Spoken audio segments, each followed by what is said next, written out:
मेरा दिल जोर जोर से धड़क रहा था। मेरे अंदर की आवाज जोर से कह रही थी वहां खतरा है। मेरा दिलो दिमाग कह रहा था कि कुछ गलत होने वाला है, और हुआ। मेरी सिक्स सेंस कह रही थी कुछ ऐसा ही होगा, और हुआ। मेरी गट फीलिंग कह रही थी कि वह मुझे धोखा दे रहा है। दोस्तों, छठी इंद्रिय, सिक्स सेंस, गट फीलिंग, अंतर्ज्ञान, पूर्वानुमान, यह सब मानव चेतना के क्षेत्र में एक अद्भुत आंतरिक एहसास की भावना है जिसे बहुत लोग अक्सर अनुभव करते हैं। यह रहस्यमय शक्ति है जो हमें चेतावनी देने या सूचित करने का प्रयास करती है। यह छठी इंद्री केवल खतरे की भावना तक ही सीमित नहीं है, बल्कि जब आपको आपके जीवन में बेहद महत्वपूर्ण निर्णय लेने होते हैं, तब एक गुप्त आंतरिक आवाज आपको कई बार मार्गदर्शन देती है। आपके कठिन फैसलों में यह आपको आत्मविश्वास से भर देती है। ऐसा कैसे और क्यों होता है, हम शायद ही कभी समझने की कोशिश करते हैं, लेकिन हम सभी इस घटना का अनुभव करते हैं। हमारे भीतर की अदृश्य बुद्धि हमारा अचेतन मन, अनकॉन्शियस माइंड से जागरूक होती है। यह एक ऐसा क्षेत्र है जिसे हम शायद ही समझ पाते हैं, लेकिन जो ज्ञान और अंतर्दृष्टि का खजाना रखता है। हम इस अंतर्ज्ञान की शक्ति को किस तरह इस्तेमाल कर सकते हैं? आज की दिलचस्प ज्ञानवर्धक कहानी में डूबने से पहले, अगर आपने हमारे ज्ञानवर्धक चैनल को अब तक सब्सक्राइब नहीं किया है, तो जल्दी से सब्सक्राइब का बटन दबाएं, और हाँ, नए कहानियों की नोटिफिकेशन बेल आइकॉन दबाकर ऑन कर ले। मुस्कान हमेशा खुद को एक लॉजिकल, सुलझी हुई लड़की मानती थी। वह सिक्स सेंस और अंतर्ज्ञान के विचार का मजाक उड़ाती और उन्हें महज अंधविश्वास कहकर खारिज कर देती। हालांकि एक दुर्भाग्यपूर्ण शाम वह नहीं जानती थी कि उसके संदेह को चुनौती मिलेगी और उसका दृष्टिकोण हमेशा के लिए बदल जाएगा। वह एक सर्द शाम थी और मुस्कान अपने जॉब से लौट रही थी। उसे देर हो गई और अंधेरा हो गया था। उसने अपनी स्कूटी से शॉर्टकट लेने का फैसला किया। अब वह जिस नई सड़क पर गई, वह थोड़ी छोटी, सुनसान, हल्की रोशनी वाली थी। वहां एक अजीब सा सन्नाटा छाया हुआ था। अचानक उसके पेट में हल्की सी खिंच पड़ी। उसका दिल धड़कने लगा। उसे एक अजीब सी अनुभूति का एहसास हुआ।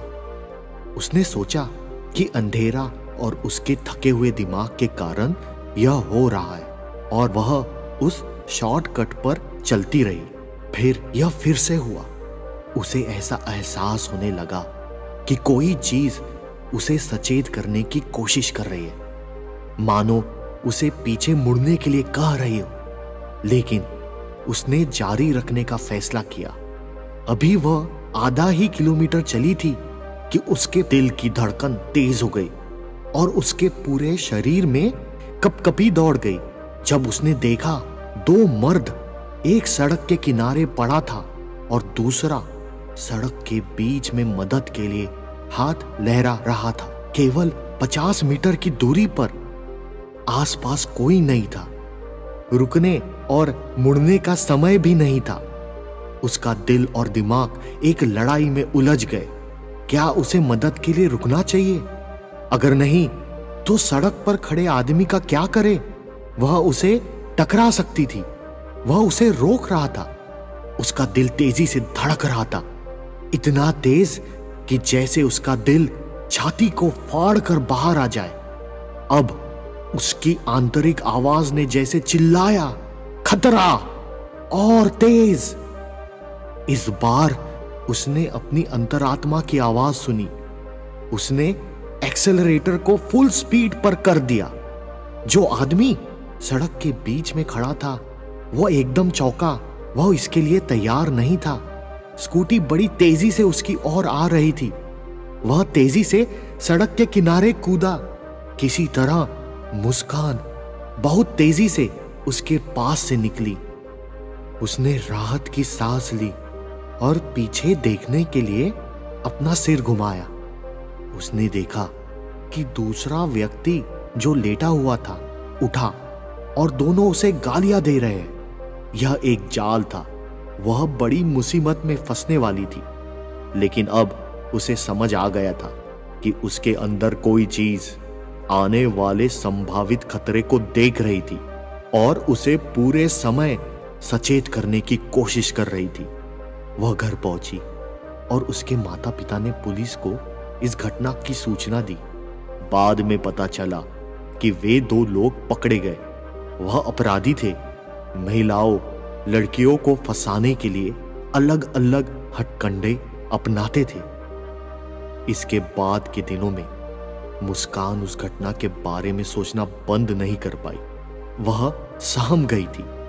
इस ट्रॉमा से निकलने के लिए वह एक बहुत ज्ञानी गुरु के पास पहुंची, जो पहले एक बड़े मनोवैज्ञानिक रह चुके थे और अब स्पिरिचुअल आत्मिक पाथ पर थे।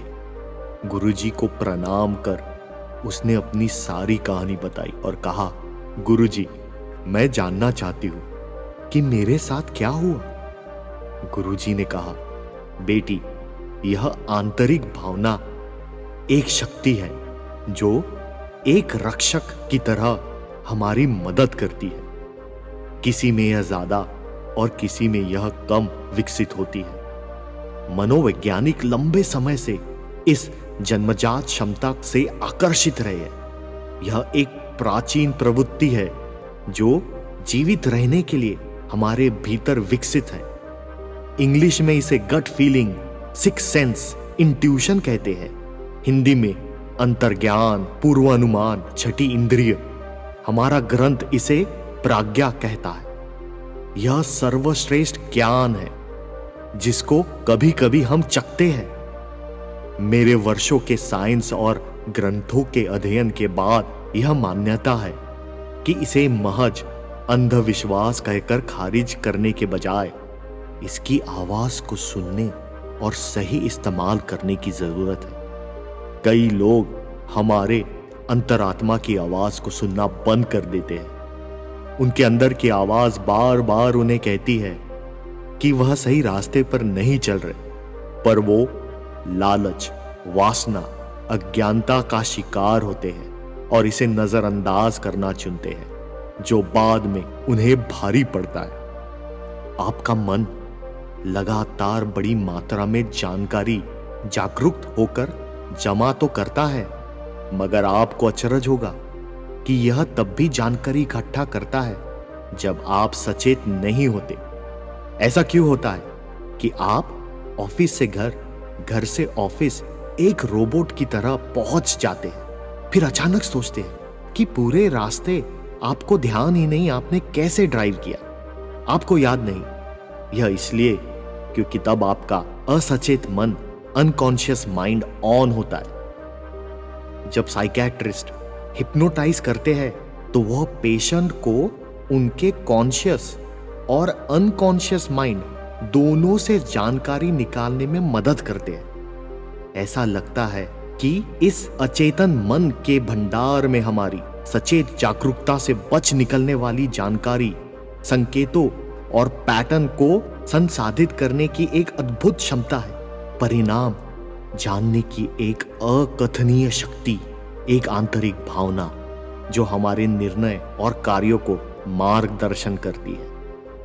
मुस्कान यह ज्ञान सुनकर एकदम दंग और प्रसन्न हुई, जैसे उसके अंदर कोई सुपर पावर है। उसने पूछा, गुरुजी, मैं कब, कैसे इस शक्ति को महसूस और इस्तेमाल कर सकती हूं? गुरुजी बोले, मैं तुम्हें ऐसे 5 सिचुएशंस के बारे में बताऊंगा जिसमें तुम इस गट फीलिंग, अंतर्ज्ञान को महसूस कर सकती हो और इसे इस्तेमाल कर सकती हो। नंबर 1, जब कोई आपके लिए सही न हो। जब लोगों और रिश्तों का आकलन करने की बात आती है तो आपकी आंतरिक भावना एक शक्तिशाली उपकरण है। यह अक्सर सूक्ष्म संकेतों और विसंगतियों को पकड़ता है जिन्हें आपका चेतन मन अनदेखा कर सकता है। जीवन साथी चुनना एक बड़ी कमिटमेंट है जिसके साथ हमें पूरी जिंदगी निभाना होता है। इस घटना को सुनो। श्वेता कंप्यूटर इंजीनियर थी, अच्छे कंपनी में काम करती थी और उसके शादी के लिए माता पिता ने उसे किसी दूर के जानकार के बेटे सूरज से मिलाया। श्वेता के सीधे साधे माता पिता ट्रेडिशनल अरेंज मैरिज चाहते थे। श्वेता से कहा, एक बार मिल लो, लड़का तो हमें पसंद है, घर अच्छा है, लड़के के क्वालिफिकेशन, जॉब अच्छी है, वगैरह वगैरह। श्वेता लड़के से मिलने गई। देखने में अच्छा था, शांत और बहुत आदर सम्मान करने वाला। लेकिन श्वेता को कुछ गड़बड़ महसूस हुई। उसके अंदर की आवाज कह रही थी नहीं। जिस तरह से सूरज ने बात की उसे लगा कि वह आश्वस्त नहीं था, कुछ छुपाने की कोशिश कर रहा था। श्वेता ने अपने पापा मम्मी को अपने अंदर की आवाज के बारे में बताया, लेकिन उन्होंने इसे उसका अत्यधिक सोचना कहकर खारिज कर दिया। श्वेता ने भी खुद को समझाने की कोशिश की कि सूरज सही है, लेकिन अंदर ही अंदर उसे लगा कि सूरज वह व्यक्ति नहीं जो दिखा रहा है और वो उसके लिए सही नहीं। श्वेता की सबसे अच्छी दोस्त के पापा का जासूसी का बिजनेस था। उसने उनकी मदद ली। उन्हें पता चला कि सूरज ना केवल झूठ बोल रहा है, उसकी इंजीनियरिंग की डिग्री नकली थी। वह वहां काम नहीं करता जहां उसने कहा और उसका किसी अन्य लड़की के साथ चक्कर चल रहा था जो गर्भवती थी। श्वेता की सिक्स सेंस सही थी। यह गट फीलिंग किसी को परखते समय हम इस्तेमाल कर सकते हैं। अगर किसी व्यक्ति के बारे में कुछ सही न लगे तो इसे सिर्फ मन का वहम सोचकर खारिज करने से अच्छा एक बार उचित जांच करनी अच्छी बात है। नंबर 2, जब कोई आपको धोखा दे रहा हो। आपकी आंतरिक भावना धोखे को पहचानने की एक शक्तिशाली डिटेक्टर है। पारिवारिक रिश्तों में यह आपको आगाह करती है कि कोई आपके साथ पूरी तरह से ईमानदार है या नहीं, या मन ही मन कुछ छुपा रहा। व्यापारिक सौदे करते समय अक्सर यह हाई अलर्ट पर होती है। आपका दिमाग अक्सर छोटे छोटे क्लूज, संकेतों को इकट्ठा करते रहता है जो धोखे का संकेत देते हैं। क्या उनकी आवाज की ध्वनि या उनके बात करने के तरीके में कुछ अलग है? क्या उनकी शारीरिक भाषा, बॉडी लैंग्वेज आपको घबराई हुई या चिंतित लगती है? जैसे हाथ मिलाने का तरीका, आंखों से संपर्क बनाए रखने में असमर्थ होना, उनकी चाल। हालांकि हम सचेत रूप से इन संकेतों को नहीं पहचान सकते, हमारे अंदर का मैकेनिज्म यह सभी चीजों को इकट्ठा करते रहता है और आपको सावधानी से आगे बढ़ने की चेतावनी देता है। उन स्थितियों में जहां आपको कोई धोखा दे रहा हो, आपकी अपनी अंदर की आवाज पर भरोसा करने और पड़ताल करना उचित है। नंबर 3, जब आप असुरक्षित महसूस करें या कुछ गलत हो रहा हो। आपकी गलत फीलिंग एक आंतरिक रडार की तरह है जो आपको संभावित खतरे या समस्याओं के प्रति सचेत करती है। हालांकि यह सच है कि हमारा ज्यादा सोचने वाला मन काफी चीजों जिससे हम डरते हैं, जैसे मंच पर बोलना, इंटरव्यू पर डर, चिंता महसूस कराता है। यह अलग बात है। आपकी आंतरिक भावना एक जीवित, विकसित वृत्ति है जो आपको सतर्क रहने के लिए प्रेरित करती है। हमें इसे समझने की जरूरत है कि हमारी यह शक्ति संभावित खतरे का संकेत तो नहीं दे रही। तो अगली बार जब आपको अचानक लगे कि कुछ गड़बड़ है, तो अपने आसपास पर ध्यान दें। सोचिए, एक नई सुनसान जगह पर जब आप चलते हैं, खतरे की भरी भावना आपके ऊपर हावी हो जाती है। हो सकता है कि आपके पास किसी खतरे का ठोस सबूत न हो, लेकिन आपकी आंतरिक भावना आपको वहां से चले जाने को या सावधानी बरतने के लिए प्रेरित कर रही है।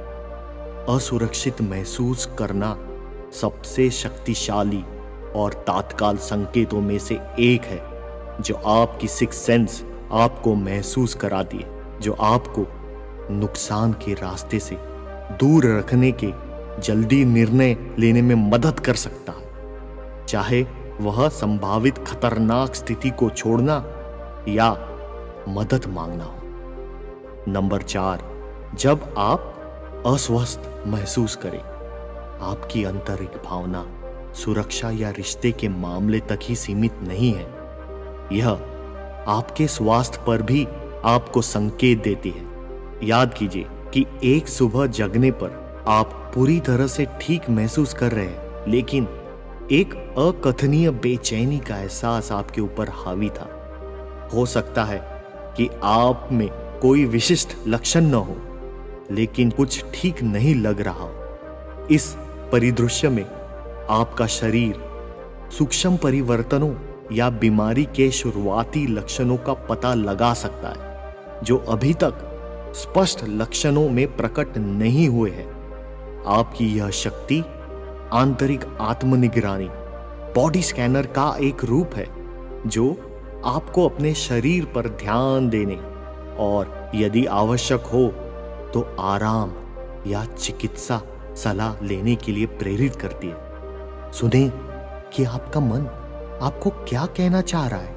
क्या आपको कहीं दर्द महसूस हो रहा है जिसे आप समझ नहीं सकते, या बिना किसी स्पष्ट कारण के आपके मूड में बदलाव आ गया है? शारीरिक लक्षण अनियमित दिल की धड़कन, हाथों का कांपना, सांस फूलना, थकान महसूस करना, सिर दर्द, सीने में दर्द, मुंह का सूखना, कहीं गांठ आना। कभी कभी यह ऐसे संकेतों के रूप में प्रकट हो सकते हैं कि आपकी आंतरिक शक्ति आपको कुछ बताने की कोशिश कर रही है। क्या आप कुछ ऐसा कर रहे हैं जो आपके शरीर के लिए अच्छा नहीं, जैसे नींद न लेना या बहुत अधिक शराब पीना, या दिमाग के लिए जैसे ज्यादा सोचना या बुरे रिश्तों में रहना? आपकी गट फीलिंग आपको बता देगी कि आप एक स्वस्थ शरीर या वातावरण में नहीं हैं। आपको कुछ करने की जरूरत है। गौर से इसे सुने और एक्शन लें।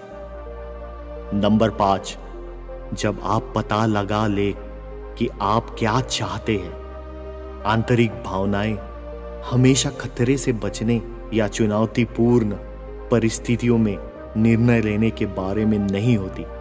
वे आत्मखोज और निर्णय लेने के क्षणों में भी आपका मार्गदर्शन कर सकते हैं। सोचिए, आप अपने करियर के एक चौराहे पर खड़े हैं। आपके पास नौकरी के कई प्रस्ताव हैं। कोई भी एक अच्छा विकल्प हो सकता है, लेकिन अंदर से आवाज प्रबल होती है कि कोई एक ही आपके लिए सही है।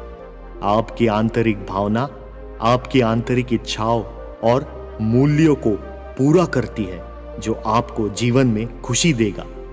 इंग्लिश में इसे कहते हैं you know when you know, यानी आपकी अंतरात्मा जान जाती है कि आपने सही चुनाव किया है। चाहे वो शादी के लिए हाँ कहना हो, करियर चुनना हो, घर का फैसला करना हो या जॉब चुनना हो।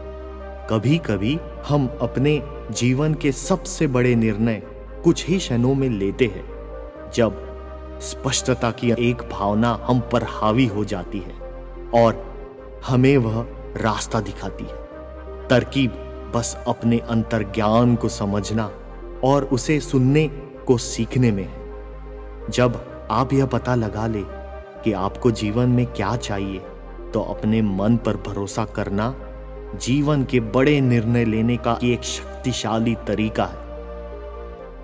बुद्ध ने महल क्यों छोड़ा और आत्मज्ञान की तलाश में गए? शायद उन्होंने अपनी अंदर की आवाज सुनी। ऐसे ही आज के जमाने में कई लोग अपने अंदर की आवाज सुनते हैं। कोई महात्मा गांधी, कोई आंबेडकर, कोई भगत सिंह, कोई सचिन तेंदुलकर बनता है। क्या इन्होंने अपनी अंतरात्मा की बात सुनी, जिसे तब पूरी तरह से तर्क संगत नहीं बताया जा सकता, लेकिन अंदर की आवाज पर चलकर कई लोग अमर तो कई लोग रोल मॉडल बन गए, जिन्हें हम आज पूछते हैं। दोस्तों, क्या आप आपकी अंदर की आवाज को सुन रहे हैं?